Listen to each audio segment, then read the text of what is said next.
Assalamualaikum. Sebelum kita mulai, mohon keikhlasannya untuk like dan subscribe. Semoga sahabat semua selalu diberi kesehatan, serta kelancaran dalam setiap urusan. Jangan lupa juga untuk absen di kolom komentar. Tuliskan dari kota mana sahabat mendengarkan. Sekarang, mari kita mulai ceritanya. Pagi itu rumah kami terasa berbeda. Bukan karena cahaya matahari lebih cerah. Bukan pula karena suara burung di luar jendela lebih ramai. Yang membuatku kaku sejak membuka mata adalah satu hal. Daffa, suamiku yang biasanya bangun mepet waktu berangkat kerja, yang sering lewat di sampingku tanpa menyapa selain anggukan singkat, pagi ini sudah berdiri di depan kompor. Ia memakai kaos rumah, rambutnya masih sedikit basah, dan, yang paling aneh, ia bersenandung pelan. Aku mengerjap, memastikan ini bukan mimpi. "Selamat pagi," katanya, menoleh dengan senyum yang terlalu hangat untuk ukuran Daffa. Aku berdiri di ambang dapur, memegang sisi pintu. "Kamu masak?" "Ya," jawabnya ringan, seolah ini hal yang ia lakukan setiap hari. "Kamu suka omelet, kan? Aku tambahin keju sedikit." Di atas meja ada piring-piring yang sudah ditata rapi. Ada roti panggang, buah potong, dan segelas jus jeruk. Bahkan serbetnya dilipat seperti di kafe. Daffa tidak pernah serapi ini, bahkan saat kami baru menikah. Aku duduk pelan. Tenggorokanku kering. "Ada apa?" Daffa tertawa kecil. "Ada apa itu maksudnya apa?" "Aku bikin sarapan untuk istriku." "Salah." Salahnya adalah selama ini ia tidak pernah peduli. Salahnya adalah perhatian yang datang mendadak selalu membawa sesuatu. Seperti kado yang dibungkus terlalu cantik untuk menutupi isinya yang busuk. Daffa mendekat, memegang pundakku sebentar, lalu mencium keningku. Aku refleks menahan napas. Sentuhannya terasa asing, bukan karena kasar, tetapi karena terlalu tepat, terlalu terlatih. "Makannya yang banyak," katanya. "Kamu kelihatan capek akhir-akhir ini." Aku memandangi piring di depanku. Perutku tidak lapar. Ada rasa aneh yang menempel sejak beberapa hari terakhir. Sejak Daffa mulai sering tersenyum, sering memeluk, dan mengirim pesan manis bahkan saat jam kerja. Aku mengangkat garpu, tapi tangan terasa berat. Aku kurang berselera. Daffa menatapku dengan sorot yang cepat berubah lembut. "Kamu sakit?" "Tidak," jawabku. "Mungkin cuma kepikiran." "Kepikiran apa?" Daffa duduk di seberang, menyandarkan punggung, tetap tersenyum. "Kalau ada apa-apa, bilang. Kita kan pasangan." Kalimat itu terdengar indah. Seharusnya membuatku lega. Tapi entah kenapa, aku malah ingin tertawa getir. Kami pasangan, iya. Namun selama ini aku seperti hidup sendirian di rumah yang sama. Aku meletakkan garpu. "Kamu mau sarapan di sini atau di ruang kerja?" Daffa mengangkat alis. "Aku ada beberapa berkas. Tapi aku bisa makan dulu sama kamu." Aku menggeleng pelan. Aku benar-benar nggak nafsu. "Kamu makan saja. Aku, nanti." Daffa menatapku lama, seolah menilai sesuatu. Lalu ia tersenyum lagi, lebih lebar. "Kalau begitu, kamu istirahat. Aku bawa ke ruang kerja." Aku mengangguk, lalu melirik jam. Mila datang hari ini. Nama itu keluar begitu saja, dan aku menyesal langsung. Mila adalah asisten Daffa di kantor. Perempuan yang selalu tampil rapi, sopan, dan terlalu tahu detail hidup suamiku. Kadang ia menelepon Daffa malam-malam, katanya urusan kerja. Daffa selalu bilang aku berlebihan kalau bertanya. Daffa menjawab dengan santai. "Mila nanti ke kantor." "Kenapa?" Aku menarik napas. "Tidak apa-apa. Aku cuma kepikiran. Kalau kamu makan di ruang kerja, minta Mila saja yang antar. Biar aku nggak perlu masuk ke sana." Daffa tertawa kecil. "Kamu ini, ruang kerja kan ruang kerja. Kenapa takut masuk?" Aku tidak takut. Aku hanya merasa ada sesuatu yang tidak beres di ruangan itu akhir-akhir ini. Dava sering mengunci pintunya. Kalau aku lewat, ia cepat-cepat menutup layar laptop. Dan bau parfum yang bukan punyaku kadang tersisa di sana. Tipis sekali, tapi cukup untuk membuatku gelisah. Aku cuma mau bersihin dapur. Bohongku. Dava mengangguk. Baik. Aku minta Mila antar. Ia membawa piring sarapan ke ruang kerja, lalu menutup pintu. Aku berdiri di dapur, memegang tepi meja, mencoba menata napas. Aku merasa konyol, mencurigai suami sendiri hanya karena ia tiba-tiba manis. Namun instingku tidak pernah setajam ini tanpa alasan. Tak lama kemudian, bel rumah berbunyi. Aku membukakan pintu. Mila berdiri di depan, memakai blazer krem, rambut diikat rapi, wajahnya penuh senyum profesional. Pagi, Bu Kirana. Sapa Mila. Mas Dava minta saya antar sarapan ke ruang kerja. Aku mengangguk, mempersilakan masuk. Silakan. Mila melangkah dengan percaya diri, seolah rumah ini juga ruang kerjanya. Ia mengambil piring dari meja dapur, lalu menoleh padaku. Ibu nggak ikut sarapan? Tanyanya, suaranya manis. Aku menahan diri agar tidak terlihat tersinggung. Aku kurang enak badan. Mila mengangguk penuh simpati. Oh, semoga cepat baikan, Bu. Ia berjalan menuju ruang kerja. Aku mengikuti dari belakang, tanpa suara, seperti ada sesuatu yang mendorongku untuk memastikan. Mila mengetuk pintu, lalu membuka sedikit. Mas, ini sarapannya. Dari dalam terdengar suara Dava yang tenang. Masuk. Mila masuk. Pintu menutup setengah. Aku berdiri di lorong, beberapa langkah dari pintu. Aku tidak bermaksud menguping. Tetapi rumah ini sunyi, dan suara di ruang kerja terdengar jelas. Aku taruh di meja. Ya, Mas, kata Mila. Taruh saja, jawab Dava. Lalu ada bunyi benda kecil jatuh. Seperti gelas menyentuh lantai. Hening sejenak. Aduh, suara Mila pelan. Lalu berubah jadi tegang. Mas, ini apa? Jantungku berhenti sebentar. Suara Dava terdengar lebih datar. Nggak usah banyak tanya. Apa maksudnya nggak usah banyak tanya? Mila terdengar panik. Mas, ini ada nama Bu Kirana di sini. Aku menahan napas. Namaku? Ada langkah tergesa. Kursi terseret. Lalu tiba-tiba, jeritan keras memecah rumah. Ah! Jeritan Mila. Aku refleks berlari. Tangan gemetar. Jantung seperti mau meledak. Mila! Aku membuka pintu ruang kerja tanpa berpikir. Di dalam, pemandangan itu membuat kakiku lemas. Mila berdiri di dekat meja. Wajahnya pucat. Bibirnya gemetar. Sarapan yang dibawanya terjatuh di karpet. Jus jeruk tumpah, meresap pelan seperti noda. Dava berdiri di depan brankas kecil yang terbuka. Nafasnya berat, matanya tajam. Dan di atas meja, terbuka sebuah map tebal berwarna hitam. Di sampulnya tertulis dengan huruf besar, rapi, seperti label berkas kantor.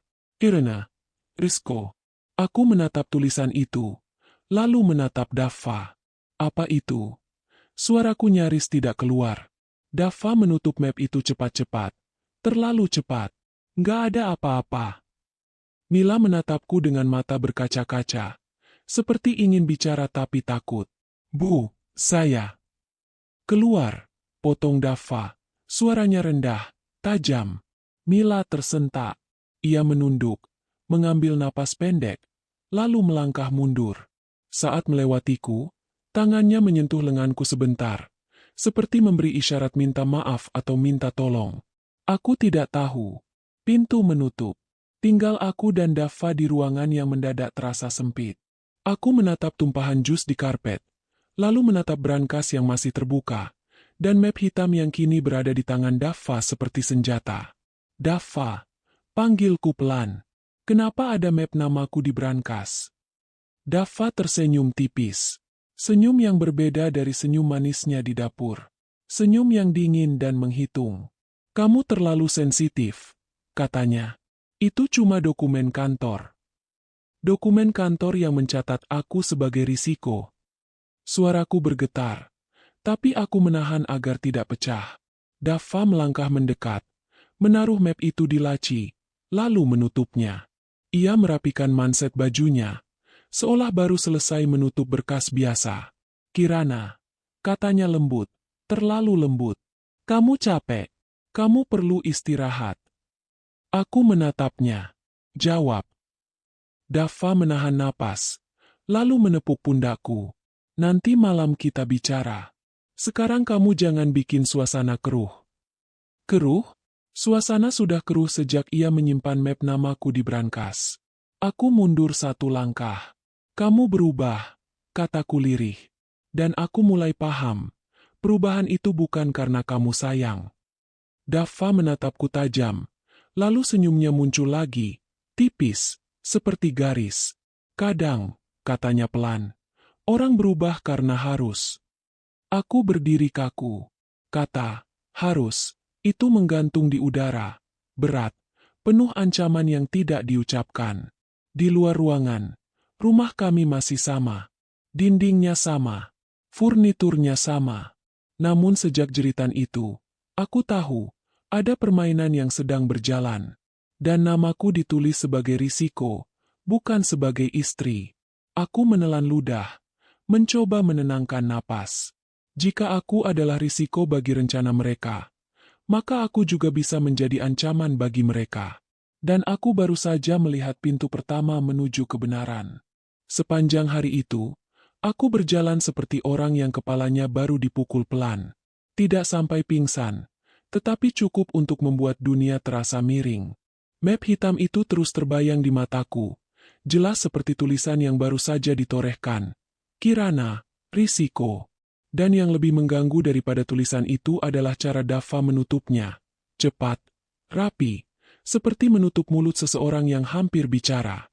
Siang menjelang sore, Dava keluar dari ruang kerja dengan wajah tenang, seolah tidak terjadi apa-apa. Ia membersihkan karpet yang terkena tumpahan jus, mengganti gelas, lalu menyuruh pembantu membereskan sisa sarapan yang sudah dingin. Perhatiannya pada detail itu membuatku mual. Orang yang panik biasanya ceroboh. Dava tidak. Ia justru semakin rapi. Kamu jangan kepikiran, katanya sambil merapikan lengan kemeja. Tadi Mila cuma kaget lihat laporan. Laporan apa? Tanyaku pelan. Dava menoleh, tersenyum ringan. Laporan risiko kerja. Standar perusahaan. Kenapa ada namaku? Aku menahan suara agar tidak meninggi. Dava menghela napas, seperti suami yang sedang sabar menghadapi istri yang tidak mengerti. Karena kamu istriku. Kadang pihak luar menilai citra keluarga. Aku cuma antisipasi. Aku menatapnya, mencoba mencari retakan. Tidak ada. Kalimatnya tersusun seperti sudah dilatih. Bahkan nada suaranya terasa pas, tidak terburu-buru, tidak terlalu defensif. Mila menjerit karena itu. Tanyaku. Dava tertawa kecil. Mila itu anaknya penakut. Dia pikir ada yang rahasia banget. Padahal biasa. Ia mendekat, memelukku, menepuk punggungku seperti menenangkan anak kecil. Kamu jangan masuk-masuk ruang kerja lagi. Ya? Banyak dokumen. Nanti kamu malah tambah stres. Larangan itu terdengar lembut, tetapi jelas. Aku mengangguk, pura-pura menurut. Padahal di dalam kepalaku, satu kalimat menancap. Kalau itu biasa, kenapa harus disimpan di brankas? Sore itu, Mila mengirim pesan singkat. Bu Kirana, maaf soal tadi. Saya tidak sengaja lihat sesuatu yang seharusnya tidak saya lihat. Aku menatap layar lama. Kalimat, sesuatu, itu lebih jujur daripada semua penjelasan Dava. Aku balas dengan singkat. Kamu baik-baik saja? Mila tidak membalas. Aku menunggu sampai malam, tetapi tidak ada pesan lain. Seolah ia sudah diperingatkan untuk diam. Malamnya, Dava benar-benar berubah menjadi suami yang ideal. Ia memesan makanan favoritku, menyalakan film romantis yang dulu pernah kami tonton saat pacaran, dan bahkan menyiapkan selimut untukku di sofa. Kita santai saja, katanya. Kamu terlalu tegang. Aku mengangguk, menahan diri agar tidak menatapnya dengan curiga terlalu lama. Daffa memegang tanganku, mengusap punggung tanganku dengan ibu jari, gerakan yang biasanya membuatku merasa dicintai. Malam ini, gerakan itu terasa seperti cara halus untuk memastikan aku tetap diam. Saat film berjalan setengah, Daffa bersandar dan berkata pelan, "Kamu tahu, aku melakukan semua ini karena aku sayang." Aku menelan ludah. "Sayang?" "Iya," katanya, menatapku dalam-dalam. "Aku tidak mau kamu stres. Aku tidak mau kamu mikir yang aneh-aneh." Aku ingin bertanya, apa yang ia maksud dengan aneh-aneh? Namun aku menahan. Aku tidak boleh terpancing. Aku harus membuatnya merasa aman. Aku memaksakan senyum. "Maaf kalau aku bikin kamu repot." Daffa tampak puas. Ia mencium keningku lagi. "Besok kamu jangan kemana-mana. Istirahat. Kalau perlu, aku minta dokter datang." Aku mengangguk, tetapi dadaku dingin. Menyuruhku diam di rumah, menjagaku tetap dekat. Itu bukan perhatian. Itu kontrol. Ketika Daffa tidur, aku tetap terjaga. Aku memutar ulang kejadian di ruang kerja. Jeritan Mila. Map hitam. Brankas terbuka. Kata-kata Daffa. Lalu aku teringat satu detail yang sempat kulihat sekilas sebelum map itu ditutup. Ada lembaran dengan tabel, beberapa nama, dan satu kolom yang terlihat seperti tanggal, serta tindakan. Itu bukan sekadar catatan citra keluarga. Itu daftar. Aku menunggu sampai napas Daffa benar-benar berat. Lalu aku turun perlahan ke ruang tamu. Lampu hanya menyala redup. Aku berjalan tanpa alas kaki, menahan bunyi langkah. Aku berdiri di depan pintu ruang kerja. Pintu itu terkunci. Aku mencoba gagangnya. Tidak bergerak. Tentu saja. Aku berbalik hendak kembali ke kamar ketika ponsel Daffa yang tertinggal di meja ruang tamu menyala. Notifikasi masuk. Aku hanya melirik, tapi cukup untuk membuat darahku turun ke kaki. Nama pengirim, selfie. Pesannya singkat, "Jumat. Jangan sampai dia mundur. Biar cepat selesai." Kata itu seperti jam berdetak di kepalaku. Hari ini Rabu. Berarti aku punya 2 hari. Paling banyak. Aku tidak berani membuka pesan lebih jauh. Aku meletakkan ponsel itu kembali seperti semula. Lalu kembali ke kamar dengan napas pendek. Selfie? Selfie adalah sahabat Daffa, sekaligus rekan bisnis keluarga. Dia sering datang, tertawa lepas, memanggilku, sayang, seperti saudara. Ternyata ia berada di sisi yang lain. Pagi berikutnya, Daffa bangun dengan senyum yang sama. Ia membuatkan kopi, memuji rambutku, bahkan menyiapkan pakaian kerjanya sendiri tanpa menyuruh pembantu. Seolah ia ingin menunjukkan betapa baik dirinya. "Kamu kelihatan lebih segar," katanya. Aku memaksakan tawa kecil. "Iya." Daffa mengusap pipiku. "Kalau begitu, kita jalan sebentar sore ini. Biar kamu nggak suntuk." "Aku mau ke rumah Mama," jawabku spontan, lalu langsung menyesal. Senyum Daffa tidak hilang, tapi matanya berubah sedikit. "Mama kamu di luar kota, kan?" Aku mengangguk. "Iya, tapi aku bisa telepon." "Telepon saja di sini," katanya lembut. "Ngapain repot? Kamu kan butuh istirahat." Aku menarik napas, berusaha tetap tenang. "Aku cuma kangen." "Kamu kangen, aku antar," katanya cepat. "Tapi bukan sekarang. Nanti aku atur." "Aku bisa sendiri," kataku pelan. Daffa menatapku lama, lalu tertawa kecil, seperti menertawakan ide itu.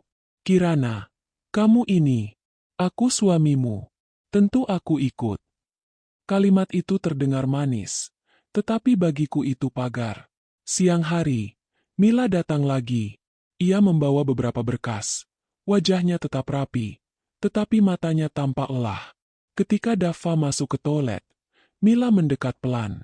"Bu," bisiknya, "ibu jangan percaya semuanya." Aku menahan napas. "Mila." Mila cepat-cepat menunduk, pura-pura membetulkan map. Saya tidak boleh bicara banyak. Tapi saya cuma ingin bilang, Mas Dava menyuruh saya siapkan dokumen untuk Jumat. Dokumen apa? Tanyaku pelan. Mila menggigit bibir. Dokumen yang butuh tanda tangan ibu. Aku membeku. Tanda tangan aku. Mila mengangguk pelan. Saya takut. Soal map itu, bukan cuma soal citra. Ada rencana. Aku ingin mengejar jawabannya, tetapi suara langkah Dava terdengar. Mila langsung mundur, kembali jadi asisten sopan. Dava keluar, tersenyum. Mila, nanti kirim berkas ke kantor. Iya, Mas, jawab Mila cepat, lalu pamit. Setelah Mila pergi, Dava duduk di sampingku. Kamu ngobrol apa sama Mila? Aku menatap televisi yang mati, lalu menjawab dengan tenang. Dia tanya aku suka makan apa. Dava tertawa kecil. Mila itu perhatian, ya. Aku menelan ludah. Iya. Sore menjelang, Selfie datang. Ia membawa kue, tertawa, memelukku lama. Kirana, kamu makin cantik, katanya. Dava ini hebat. Ya, tiba-tiba jadi suami idaman. Aku tersenyum tipis, menahan mual. Selfie menatap Dava, lalu menatapku. Kalian harus kompak. Apalagi soal berkas-berkas keluarga. Jangan sampai salah langkah. Aku menatap Selfie. Berkas keluarga.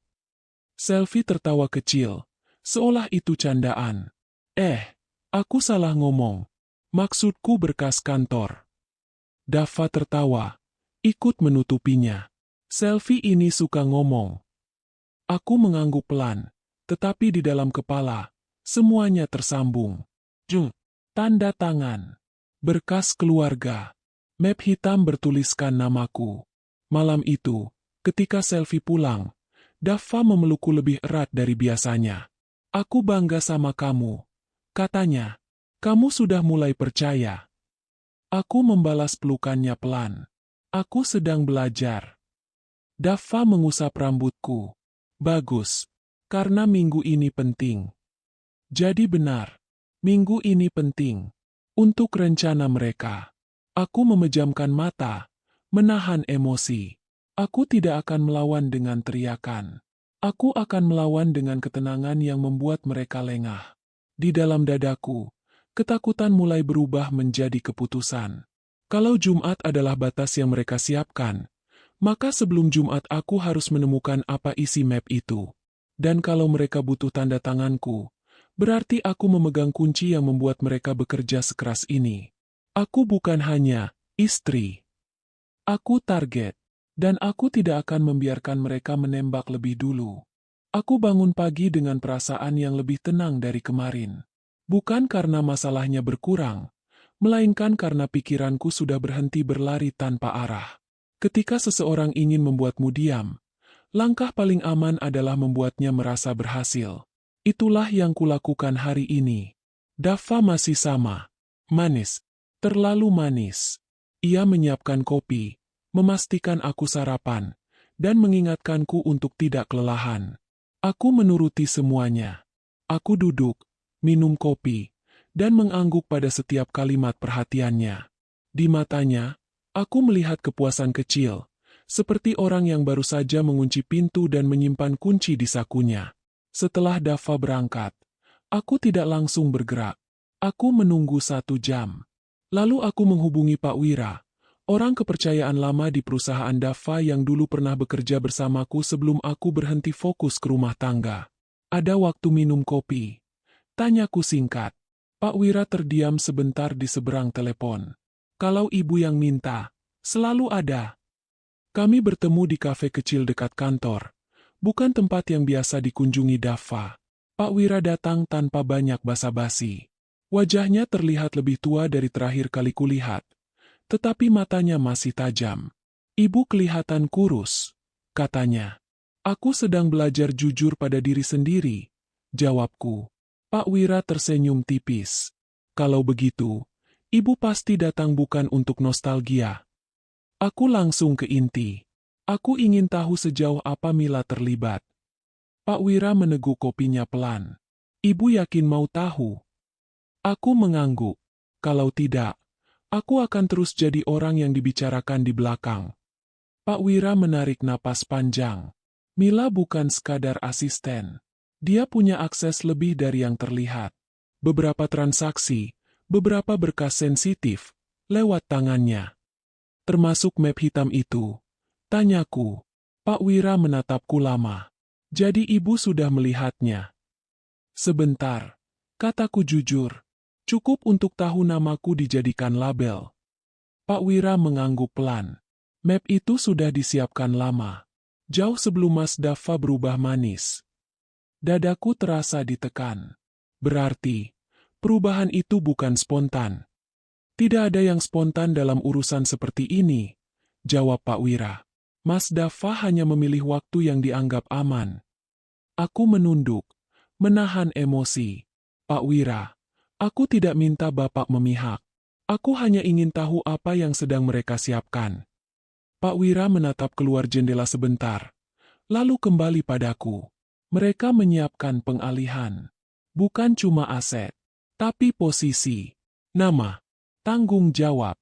Kalau rencana itu jalan, ibu akan terlihat sebagai penyebabnya. Aku mengangguk. Jadi benar, aku bukan korban kebetulan. Aku sasaran yang disiapkan. Sore itu, aku pulang dengan kepala lebih dingin. Ketika sampai rumah, Mila sudah menunggu di ruang tamu. Ia duduk tegak, map di pangkuan. Senyum profesional terpasang rapi. Bu Kirana, sapanya. Mas Dava minta saya antar beberapa berkas. Aku mempersilakan duduk. Minum dulu. Mila tampak ragu, lalu mengangguk. Saat aku menuangkan air, aku memperhatikan gerak-geriknya. Tangannya sedikit gemetar. Matanya sering melirik jam. Perempuan ini tahu lebih banyak dari yang ingin ia akui. Kamu capek, kataku santai. Mila tersenyum kaku. Sedikit. Kerja dengan Dava memang menuntut, lanjutku. Apalagi kalau harus menyiapkan dokumen penting. Mila terdiam. Aku melihat dadanya naik turun lebih cepat. Kamu sudah lama kerja sama dia? Tanyaku. Hampir 3 tahun. Jawabnya pelan. 3 tahun cukup untuk tahu kebiasaan seseorang. Kataku, menatapnya langsung. Termasuk kebiasaan yang tidak baik. Mila menggenggam mapnya lebih erat. Bu, saya tidak dalam posisi. Aku tidak minta kamu membocorkan rahasia. Potongku lembut. Aku hanya ingin tahu satu hal. Apakah kamu merasa aman? Mila menatapku, terkejut. Pertanyaan itu jelas tidak ia duga. Aman? Ulangnya lirih. Aku mengangguk. Kalau rencana ini berjalan, kamu aman. Mila menunduk. Bibirnya bergetar. Saya hanya menjalankan perintah. Perintah seringkali punya harga, kataku pelan. Dan harganya tidak selalu uang. Mila menghela napas panjang, lalu berbisik. Mas Dava bilang, kalau semua ini selesai, saya akan dipromosikan. Tapi, kalau gagal, semua kesalahan akan jatuh ke saya. Aku menatapnya tanpa kaget. Dan map hitam itu, skenario, katanya hampir tidak bersuara. Kalau ibu menolak tanda tangan, atau kalau ada audit, ibu yang akan terlihat bermasalah. Tidak stabil. Terlalu emosional. Aku mengangguk. Jadi jeritan itu bukan karena kaget semata. Itu karena Mila melihat kemana arahnya. Kenapa kamu masih bertahan? Tanyaku. Mila tersenyum pahit. Karena saya pikir, kalau saya patuh, saya selamat. Aku berdiri, mengambil map dari tangannya dengan izin diam-diam. Aku membuka sebentar. Cukup untuk melihat daftar nama dan tanggal. Ada kolom tindakan. Ada catatan singkat. Dan di baris paling atas, namaku. Aku menutupnya kembali. Mila, dengarkan aku. Orang yang menyiapkan kambing hitam tidak pernah berniat menyelamatkan kambingnya. Mila menelan ludah. Bu, saya takut. Aku juga. Jawabku jujur. Tapi takut tidak boleh membuat kita buta. Suara mobil terdengar di luar. Dava pulang lebih cepat dari biasanya. Mila berdiri tergesa. Saya harus pergi, katanya. Aku mengangguk. Pergilah. Dan ingat, kalau kamu ingin bicara dengan benar, jangan tunggu sampai semuanya jatuh. Mila menatapku lama, lalu mengangguk kecil. Ia keluar tepat saat Dava masuk. Wajah Dava cerah melihat Mila. Berkasnya sudah sampai. Tanyanya. Sudah, jawabku cepat. Mila sudah jelaskan garis besarnya. Dava tampak puas. Ia mendekat, memelukku dari belakang. Aku senang kamu kooperatif. Aku memejamkan mata. Aku sedang belajar percaya. Malam itu, aku tidak langsung tidur. Aku membuka catatan pribadiku dan menulis rapi.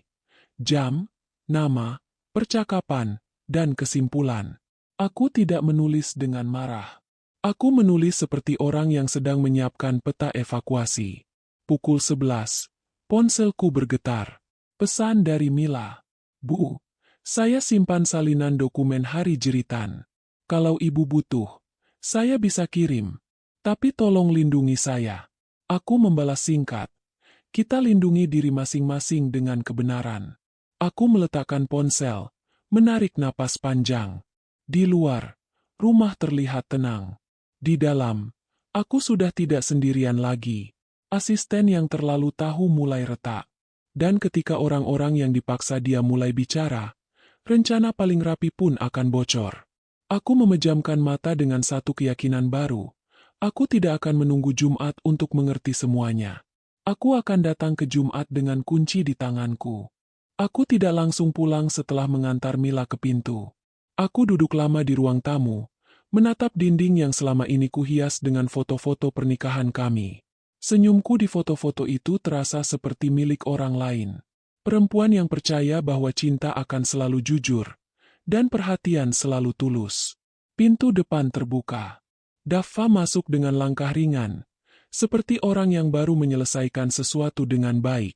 Kamu kelihatan capek, katanya, sambil menggantung jas. Aku pesan makan di luar saja. Aku mengangguk. Terserah.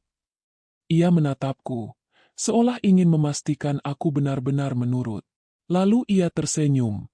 Puas. Dava mandi, berganti pakaian, lalu kembali duduk di ruang kerja. Aku mendengar suara kunci brankas diputar. Suara itu kini seperti alarm kecil di kepalaku. Aku tidak bisa bergerak malam ini. Terlalu berisiko. Aku harus mencari celah lain. Keesokan paginya, aku menghubungi Bu Rini, ibu mertua yang selama ini memilih diam. Perempuan yang selalu ramah, tetapi tidak pernah benar-benar dekat. Ia jarang ikut campur urusan rumah tangga kami, selalu berkata, "Itu urusan kalian." Bu, Kirana, ada apa? Suaranya terdengar kaget saat aku menelepon. Ada waktu ketemu? Tanyaku pelan. Aku perlu bicara. Bu Rini terdiam sebentar. Kamu baik-baik saja? Aku perlu jujur, jawabku. Dan aku butuh ibu jujur juga. Kami bertemu di rumah Bu Rini sore itu. Rumahnya tenang, rapi, dan penuh wangi teh hangat. Bu Rini menyambutku dengan senyum yang tampak dipaksakan. Kamu kelihatan pucat, katanya. Aku duduk di hadapannya. Bu, aku mau tanya sesuatu. Dan aku ingin ibu jawab sebagai seorang ibu, bukan sebagai ibu dari Dava. Bu Rini menunduk. Tangannya memegang cangkir lebih erat. Tanya saja. Apakah Dava pernah melakukan sesuatu yang ibu tutupi? Pertanyaan itu membuat ruang tamu sepi. Jam dinding berdetak lebih keras dari biasanya. Bu Rini menghela napas panjang, lalu menatapku dengan mata yang terlihat lelah. Kamu sudah melihat tanda-tandanya, katanya pelan. Kenapa masih bertanya? Aku menelan ludah, karena aku ingin tahu seberapa jauh ini berjalan. Bu Rini menutup mata sebentar. Dava tidak selalu seperti ini, tapi dia juga tidak pernah benar-benar bersih. Aku menegakkan punggung. Bersih dari apa, Bu? Bu Rini bangkit, berjalan ke lemari, lalu mengambil sebuah map coklat tua. Ia menyerahkannya padaku tanpa kata. Tanganku gemetar saat membuka map itu. Di dalamnya ada salinan laporan lama. Tanggalnya bertahun-tahun lalu, sebelum aku mengenal Daffa. Ada tanda tangan, ada stempel, dan ada satu kalimat yang membuat napasku tercekat. Kasus diselesaikan secara internal demi menjaga nama baik. Apa ini? Bisikku. Bu Rini duduk kembali. Daffa pernah terlibat masalah di kantor lamanya. Seorang rekan kerjanya jatuh sakit setelah ditekan habis-habisan. Hampir melapor. Hampir. Tanyaku. Dilaporkan sebagai tidak stabil. Jawab Bu Rini lirih. Dan semua orang percaya. Dadaku terasa panas. Jadi, ini bukan pertama kalinya. Bu Rini menggeleng. Bukan. Ini hanya yang paling rapi. Aku menutup map itu perlahan. Kenapa ibu diam? Bu Rini menangis. Air matanya jatuh tanpa suara. Karena aku ibu. Aku takut kehilangan anak. Aku terdiam. Aku mengerti ketakutan itu. Tapi pemahaman tidak menghapus dampaknya.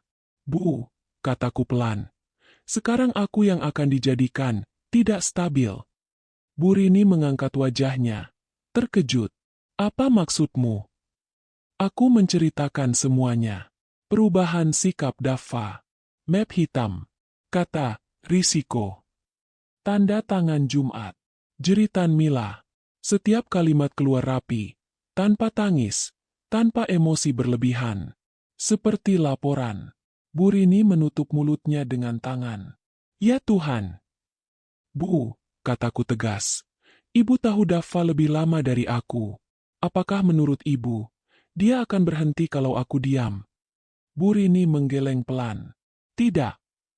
Berarti diam bukan pilihan, lanjutku. Bu Rini menghela napas panjang. Ada satu hal lagi. Aku menatapnya. Apa? Bu Rini ragu. Lalu berdiri lagi. Ia membuka laci yang terkunci, mengambil satu amplop putih. Tangannya gemetar saat menyerahkannya. Ini perjanjian lama, katanya. Ditandatangani sebelum kamu menikah. Aku membuka amplop itu. Di dalamnya ada surat pernyataan, bermaterai, dengan nama Daffa dan namaku. Apa ini? Tanyaku.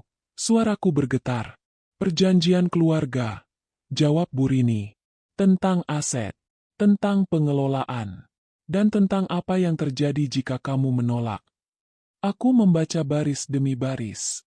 Ada satu kalimat yang membuatku ingin muntah. Jika pihak istri menghambat proses strategis perusahaan, pihak keluarga berhak mengambil langkah penanganan reputasi. Langkah penanganan reputasi. Kata-kata yang terdengar sopan untuk sesuatu yang kejam. Bu, suaraku pecah. Kenapa ini ditandatangani atas namaku? Bu Rini menangis lebih keras. Itu salinan. Yang asli. Daffa bilang sudah kamu tanda tangani. Aku menggeleng. Aku tidak pernah. Bu Rini menutup wajahnya. Berarti, dia memalsukan. Kata itu menggantung di udara. Berat. Mematikan. Aku menarik napas panjang. Memaksa diriku tetap tenang. Bu Rini, aku tidak minta ibu melawan anak ibu. Aku hanya minta satu hal. Bu Rini mengangkat wajahnya. Matanya basah. Apa? Kebenaran, jawabku. Kalau nanti semuanya terbuka, ibu mau berdiri di sisi yang benar. Bu Rini terdiam lama. Lalu ia mengangguk. Kecil, ragu, tetapi nyata. Aku akan bicara. Aku menutup mata sebentar. Itu cukup. Saat aku pamit, Bu Rini memegang tanganku. Kirana, maafkan aku. Aku menatapnya. Maaf tidak menghapus luka, Bu, tapi bisa menghentikan luka baru. Di perjalanan pulang, ponselku bergetar. Pesan dari Daffa. Kamu kemana? Aku membalas singkat. Ke Bu Rini. Beberapa detik kemudian. Ngapain? Aku menatap layar lama. Lalu mengetik. Ngobrol. Tidak ada balasan lagi. Malam itu, Daffa pulang lebih larut. Wajahnya tegang, Tetapi senyumnya tetap dipaksakan. Kamu jangan sering-sering ke ibu, katanya sambil membuka sepatu. Nanti salah paham. Aku menatapnya. Salah paham apa? Daffa berhenti, menoleh. Kamu tahu maksudku. Aku mengangguk. Aku tahu. Kami berdiri berhadapan beberapa detik. Tidak ada teriakan. Tidak ada emosi meledak. Justru itulah yang membuatnya berbahaya. Di dalam diriku, sesuatu mengeras. Bukan kebencian, melainkan kejelasan. Sekarang aku tahu, ini bukan sekadar perselingkuhan kantor atau suami yang berubah manis. Ini pola. Ini rencana lama yang dijalankan ulang dengan aktor berbeda. Dan aku, tanpa sadar, sudah lama diposisikan sebagai korban yang akan jatuh dengan rapi. Aku masuk kamar, menutup pintu, dan duduk di tepi ranjang. Aku membuka catatan pribadiku dan menulis satu kalimat besar. Jika mereka memakai reputasi sebagai senjata, maka aku akan memakai kebenaran sebagai peluru. Aku menutup buku itu perlahan. Jumat semakin dekat, dan kali ini, aku tidak akan datang sebagai orang yang menunggu nasib. Aku akan datang sebagai orang yang sudah tahu siapa yang melukainya, dan bagaimana cara menghentikannya tanpa harus berteriak. Sejak keluar dari rumah Burini, aku berhenti menunggu Daffa menjelaskan. Aku juga berhenti berharap ia tiba-tiba sadar dan berubah kembali jadi laki-laki yang dulu pernah kupikir baik. Harapan hanya membuatku lambat. Sementara mereka sudah menyiapkan Jumat sebagai garis akhir. Aku pulang dengan wajah tenang. Aku bahkan menyapa Daffa dengan nada biasa, menyiapkan minumannya, dan menanyakan kabar pekerjaannya seperti istri yang tidak menyimpan apa-apa. Daffa terlihat lebih santai karena itu. Ia mengira aku sudah kembali, normal. Ia tidak tahu, normal bagiku sekarang adalah menyusun langkah tanpa suara. Malam itu, setelah Daffa tertidur, aku mulai membangun 3 kunci. Kunci pertama, mengamankan bukti. Aku membuka laptopku sendiri, mengunduh semua foto dan catatan yang sudah kukumpulkan. Salinan pesan Mila. Ringkasan percakapanku dengan Pak Wira. Foto sekilas map, Kirana, risiko, yang sempat kupotret diam-diam dari jarak jauh saat Daffa lengah. Salinan dokumen dari Burini, termasuk perjanjian keluarga yang mencurigakan. Aku menyimpannya ke 2 flash disk dan 1 hard disk kecil. Lalu aku membuat folder penyimpanan awan dengan nama yang terlihat sepele. Resep belanja. Di dalamnya aku letakkan semua file, tetapi kusamarkan judulnya. Dokumen jadi, menu mingguan. Rekaman jadi, catatan vitamin. Foto jadi, bahan masak. Aku tidak ingin bukti itu terlihat seperti bukti. Setelah itu aku melakukan satu hal yang membuat dadaku berdebar. Aku menyiapkan email terjadwal. Isinya singkat, tanpa drama. Berisi tautan folder bukti dan pesan. Jika email ini terkirim, berarti saya dalam situasi terancam. Mohon simpan bukti dan bantu proses hukum. Penerimanya Rangga, teman lama yang kini bekerja sebagai konsultan hukum dan auditor. Dan 1 kontak lebih. Aku tidak menekan kirim. Aku hanya menyiapkan tombol yang akan bergerak otomatis jika aku tidak membatalkannya. Kunci kedua, membuat mereka lengah. Besok paginya, aku menjadi Kirana yang paling patuh. Aku memakai pakaian yang Daffa suka, menyisir rambut rapi, dan menyambutnya dengan senyum lembut. Aku bahkan menyodorkan sarapan yang kubuat sendiri. Daffa tampak senang. Nah, gini dong, katanya. Kamu kelihatan lebih enak. Aku mengangguk. Aku cuma capek takut. Daffa menatapku, lalu meraih tanganku. Kamu nggak perlu takut kalau kamu percaya. Aku menahan diri agar tidak menarik tangan itu. Aku menatap matanya, lalu berkata, pelan, aku mau percaya. Kalimat itu seperti obat untuk egonya. Daffa makin lembut. Ia semakin yakin bahwa perubahan manisnya berhasil. Siangnya, Mila mengirim pesan lagi. Bu, Mas Daffa mau rapat tertutup Jumat jam 10. Ada selfie. Ada notaris. Notaris. Kata itu membuat tengkukku dingin. Berarti bukan sekadar dokumen kantor. Ini serius. Ini resmi. Ini dirancang supaya sekali tanda tangan, semua mengunci. Aku membalas singkat. Terima kasih. Kamu aman? Balasan Mila datang lama, tapi akhirnya masuk. Saya tidak yakin. Aku menutup ponsel, lalu menghubungi Rangga. Kami bertemu di tempat yang tidak mencolok. Rangga datang membawa wajah tenang, seperti orang yang terbiasa berurusan dengan masalah yang ingin disembunyikan. Apa yang kamu butuhkan? Tanyanya, langsung. Aku butuh langkah rapi, jawabku. Tanpa heboh, tapi mengunci. Rangga mengangguk. Kamu punya bukti awal. Aku memberikan flash disk. Ini yang aku punya. Ada celah pemalsuan tanda tangan. Ada dokumen reputasi. Ada potensi pemaksaan. Rangga menatapku lama. Kalau ini benar, mereka akan pakai gaslighting, lalu menjatuhkan kamu sebagai tidak stabil. Aku sudah merasakan, kataku. Rangga menyandarkan punggung. Berarti kamu harus punya saksi, dan kamu harus pancing mereka bicara di momen yang aman. Satu kalimat yang keluar dari mulut Dava lebih kuat daripada 1000 tuduhan. Aku mengangguk. Aku bisa pancing. Rangga menatapku tajam. Kamu sanggup tetap tenang. Aku tersenyum tipis. Aku sudah terlalu lama menelan marah. Tenang adalah satu-satunya cara supaya aku tidak hancur. Kunci ketiga, menjebak mereka lewat aturan mereka sendiri. Aku pulang dengan kepala dingin. Malam itu, Dava duduk di ruang kerja, mengetik. Ia memanggilku dengan suara manis. Kirana, sini sebentar. Aku masuk, pura-pura ragu. Ruang kerja itu selalu dingin, bahkan ketika AC mati. Dava menutup laptopnya dan mengeluarkan map baru. Kita rapikan beberapa hal, katanya. Supaya Jumat nanti cepat selesai. Ini buat kamu tanda tangan. Aku menatap map itu, lalu menatap Dava. Aku membuat wajahku lembut, seperti istri yang akhirnya menyerah. Aku takut salah. Dava tersenyum, mendekat, memegang daguku sebentar. Percaya sama aku.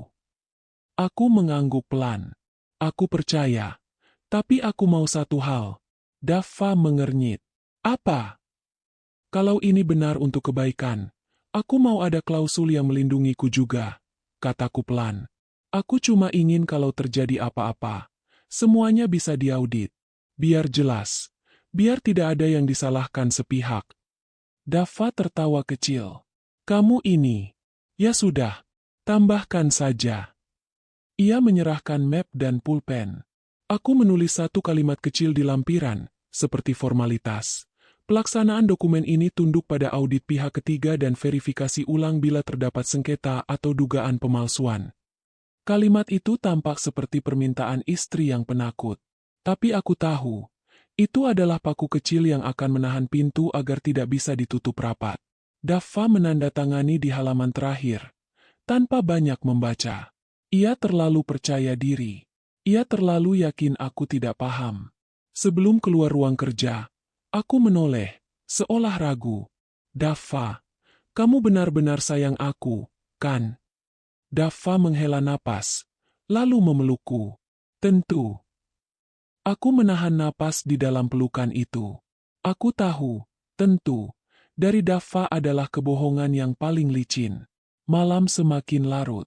Aku kembali ke kamar dan menatap ponsel. Pesan dari Selvi masuk. Pertama kalinya langsung ke aku. Kirana, Jumat jangan ribet ya. Kita cuma bersihin administrasi. Biar rumah tangga kalian aman. Aku membaca berulang. Kata, aman. Itu terdengar seperti ancaman halus. Aku membalas singkat. Baik. Lalu aku menutup ponsel dan menatap langit-langit. Aku membayangkan Jumat. Notaris. Rapat tertutup. Tanda tangan. Mereka mengira aku akan datang sebagai istri yang luluh. Mereka mengira aku akan menunduk demi ketenangan rumah tangga. Padahal aku akan datang membawa kunci-kunci yang sudah kususun diam-diam. Aku tidak akan membalas dengan teriak atau tamparan.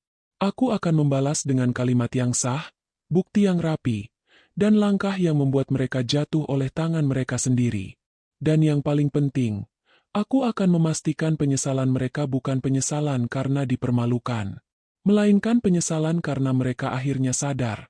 Mereka gagal mengendalikan perempuan yang mereka kira lemah. Jumat pagi datang dengan udara yang terasa lebih berat dari biasanya.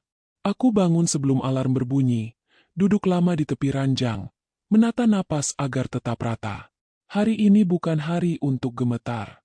Hari ini adalah hari ketika semua kepingan harus diletakkan di meja yang sama. Daffa bersiap dengan rapi. Kemeja disetrika sempurna, sepatu mengilap, jam tangan mahal melingkar di pergelangan tangannya. Ia tampak percaya diri, seperti orang yang yakin permainan sudah dimenangkan sebelum peluit ditiup. "Kamu siap?" tanyanya sambil tersenyum. Aku mengangguk. "Siap." Di dalam mobil, Daffa lebih banyak bicara. Ia menceritakan rencana makan siang, rencana liburan, bahkan rencana memperbaiki rumah. Semua terdengar seperti masa depan yang manis. Padahal bagiku, itu hanya umpan terakhir agar aku tetap patuh. Gedung kantor terlihat biasa. Tidak ada tanda-tanda akan terjadi sesuatu. Di ruang rapat kecil lantai 3, Selvi sudah menunggu. Ia duduk rapi, membawa map tebal, senyumnya terlatih. Di sampingnya, seorang notaris perempuan paruh baya membuka berkas dengan tenang. Mila duduk agak jauh, wajahnya pucat. Matanya tidak berani menatapku lama. "Baik," kata notaris itu. "Kita mulai saja."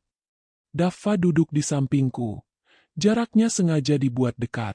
Tangannya sempat menyentuh lenganku, seperti mengingatkan siapa yang memegang kendali. Aku membiarkannya. Aku menunggu. Selvi membuka pembicaraan. "Ini hanya formalitas, supaya pengelolaan aset dan tanggung jawab perusahaan lebih jelas." Notaris mengangguk. Dokumen ini sudah disiapkan lengkap. Map dibuka. Kertas-kertas disusun. Namaku tertera di beberapa halaman. Aku membaca pelan, pura-pura teliti. Daffa mulai gelisah. "Kamu sudah baca kemarin," katanya pelan. "Ini sama." Aku mengangguk. Aku hanya ingin memastikan. Saat notaris mulai menjelaskan pasal-pasal, aku melihat Daffa dan Selvi saling bertukar pandang singkat. Tatapan orang-orang yang merasa semuanya berjalan sesuai rencana. "Jika tidak ada keberatan," kata notaris, "kita bisa lanjut ke tanda tangan." Aku mengangkat tangan pelan. Ada satu hal. Ruangan langsung sunyi. Selvi tersenyum kaku. "Apalagi, Kirana?" Aku menatap notaris. Di lampiran ada klausul audit pihak ketiga. Saya ingin memastikan klausul itu dibacakan. Daffa menoleh cepat. "Itu cuma tambahan kecil." "Justru karena kecil," jawabku tenang. "Saya ingin jelas." Notaris membaca ulang klausul itu. Wajahnya tidak berubah, tetapi Selvi mulai menggeser posisi duduk. Daffa berdeham. "Baik," kata notaris. "Klausul ini berarti jika ada sengketa, seluruh proses dapat diaudit dan diverifikasi ulang." Aku mengangguk. "Terima kasih." Daffa tersenyum, tapi senyumnya kini kaku. "Kita lanjut." Aku menatap Mila sebentar. Matanya berkaca-kaca. Aku tahu ia mengerti apa yang akan terjadi. Sebelum pulpen menyentuh kertas, aku berbicara lagi. "Maaf, satu lagi." Selvi menghela napas. "Kirana, jangan bikin ribet." Aku menoleh padanya. Aku ingin bertanya langsung. Kalau nanti terjadi masalah, siapa yang bertanggung jawab? Selvi tertawa kecil. "Ya sesuai dokumen." Aku bertanya ke Daffa, kataku. Daffa menatapku, lalu berkata dengan nada sabar yang dibuat-buat. "Kita bertanggung jawab bersama. Termasuk kalau aku dianggap tidak stabil." Tanyaku pelan. Ruangan terasa membeku. "Apa maksudmu?" tanya Selvi cepat. Aku membuka ponsel, menekan tombol putar. Rekaman suara terdengar jelas, memenuhi ruangan yang sunyi. Kalau dia menolak, kita pakai skenario B, bilang dia capek, emosional. Biar kelihatan nggak rasional. Suara Daffa. Jus. Tidak terpotong. Mila menutup mulutnya. Selfie pucat. Notaris berhenti menulis. Daffa berdiri tiba-tiba. Kamu ngapain? Aku tetap duduk. Mencatat. Aku menoleh ke notaris. Rekaman ini diambil di rumah saya. Saya punya bukti lain jika diperlukan. Notaris menatap Daffa dengan tajam. Pak Daffa, ini serius. Selfie mencoba bangkit. Ini jebakan. Aku menggeleng pelan. Ini konsekuensi. Aku mengeluarkan flash disk, meletakkannya di meja. Di situ ada catatan transaksi, dokumen reputasi, dan bukti pemalsuan tanda tangan yang sedang diverifikasi. Daffa menatapku dengan mata merah. Kamu sengaja. Aku mengangguk. Aku belajar dari caramu. Selfie berbisik panik. Men, tenang. Daffa tertawa pendek. Getir. Kirana, kamu pikir ini selesai? Kamu akan dihancurkan. Nama kamu. Nama saya sudah kalian sentuh lebih dulu. Potongku tenang. Hari ini saya hanya menghentikannya. Notaris menutup map. Saya sarankan rapat ini ditunda.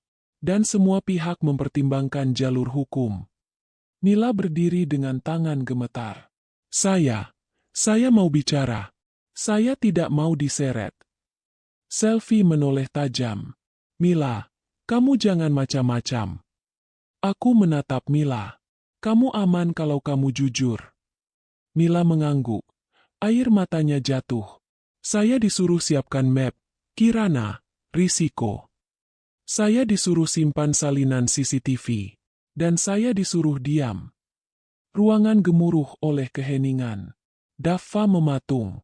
Wajahnya kehilangan warna. Cukup, katanya akhirnya. Suaranya serak.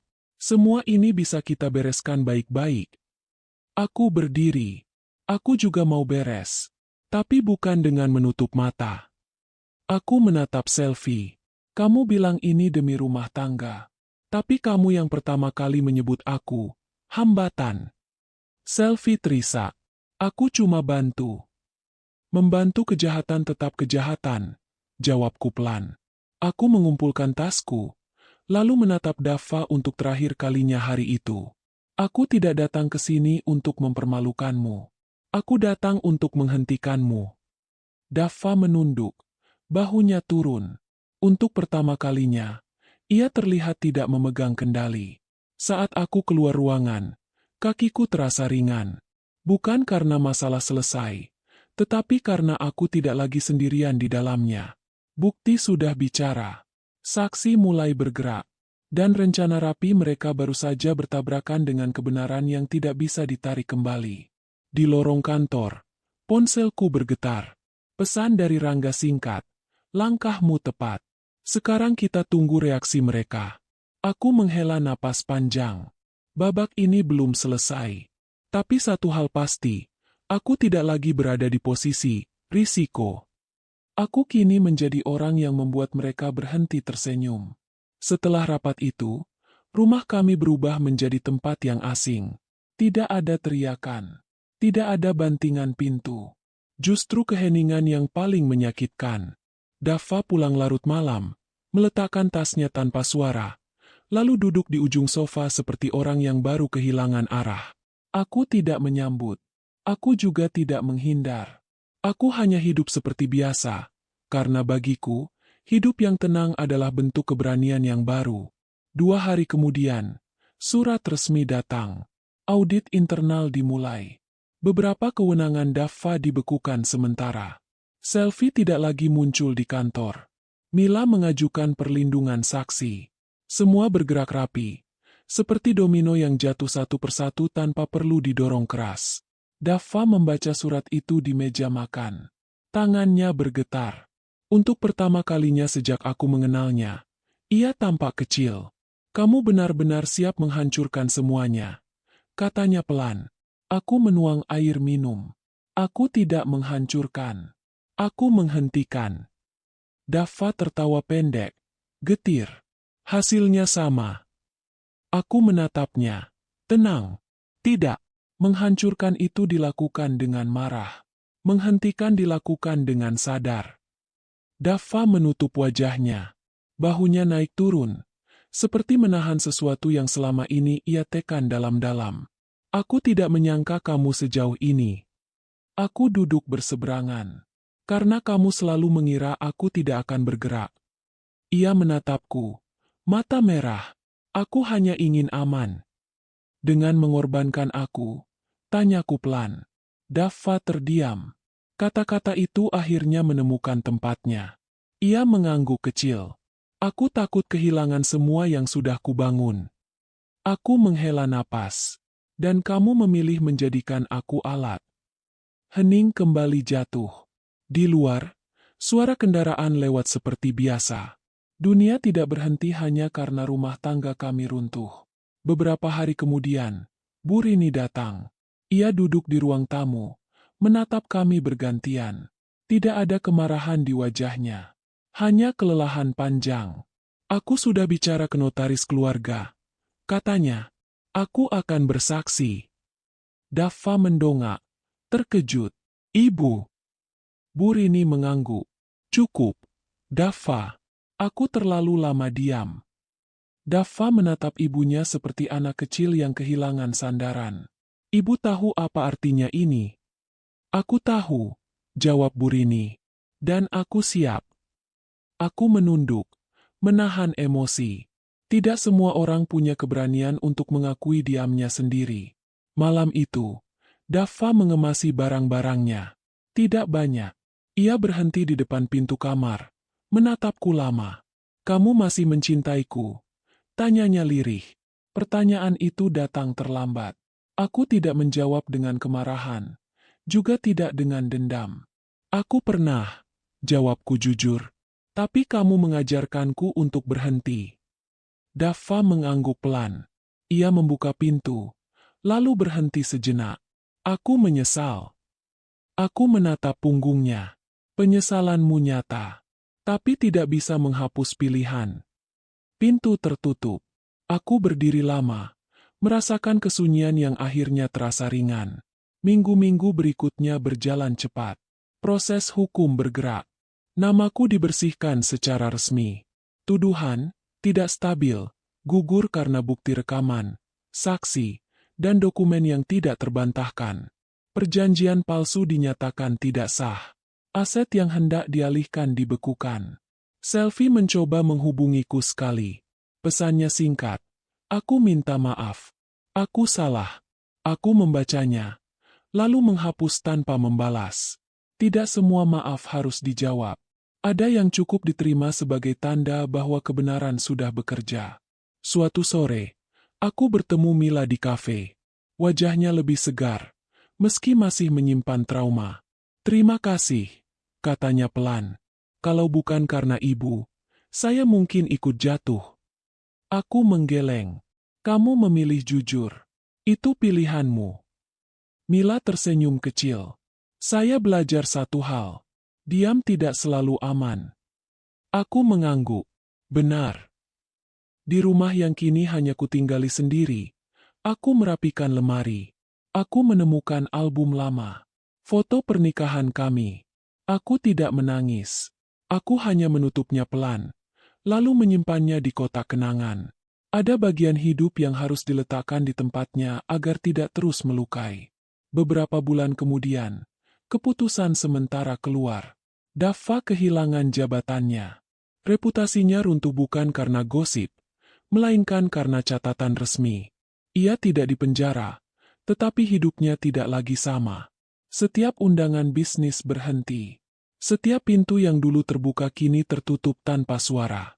Suatu pagi, ia mengirim pesan terakhir. Aku belajar terlambat. Aku berharap kamu bahagia. Aku membaca lama, lalu membalas singkat. Aku sudah. Aku mematikan ponsel dan membuka jendela. Udara pagi masuk. Segar, tanpa beban. Aku menyeduh kopi, duduk di kursi dekat cahaya, dan menatap hari yang baru. Aku tidak menang dengan teriakan. Aku menang dengan bertahan, mencatat, dan memilih tidak tunduk pada manipulasi. Balas dendamku bukan membuatnya menderita secara fisik, melainkan membuatnya hidup dengan kesadaran penuh atas apa yang ia lakukan. Dan bagiku, itulah keadilan yang paling elegan. Aku bukan lagi risiko di map siapapun. Aku adalah perempuan yang tahu kapan harus diam, dan kapan harus berdiri.